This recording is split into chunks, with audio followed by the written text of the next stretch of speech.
లడ్డు కల్తీ అయింది అనుకుంటున్నారా? నేను అనుకోవట్లేదు. అనుకోవట్లేదా? అంటే సిబిఐ ఎంక్వైరీ రిపోర్ట్ ప్రకారం దానిలో ఒక 10% ఏదైనా కలవచ్చు అని చెప్పారు.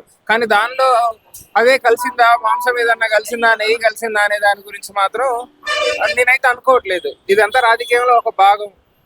మరి శ్రీశైలం లడ్డూలో కూడా కల్తీ జరిగింది అంటున్నారు. ఆ విషయం నాకు తెలియదు. తిరుపతి గురించే నేను కొంచెం అప్డేట్ ఉన్నా కాబట్టి దాని గురించి మాట్లాడతాను. అంటే నేనేమనుకుంటున్నా అంటే, సరే ఒకవేళ ఎక్కడో ఒక చిన్న పొరపాటు, అంత పెద్ద తిరుపతి దేవస్థానంలో అన్ని లడ్డూల దానిలో ఏదో చిన్న పొరపాటు మేబీ జరిగి ఉండొచ్చు.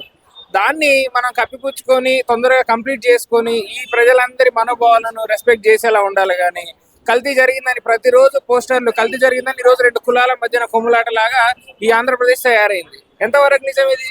సరే ఒకవేళ జరిగింది, తప్పు జరిగింది, శిక్షించాలా, ఆ తర్వాత దాన్ని ఇచ్చేయాలి. నువ్వు ప్రతిరోజు కల్తీ జరిగిందని వచ్చి ఈ జనాల దగ్గర అడుగుతున్నారు అనుకో, అప్పుడు ఏమైంది? నిజంగానే కల్తీ జరిగిందేమో అని మా మనోభావాలు దెబ్బతింటున్నాయి. దేవుణ్ణి అమితంగా ప్రేమించే వాళ్ళం, అట్లా చేస్తే ఎంతవరకు కరెక్ట్?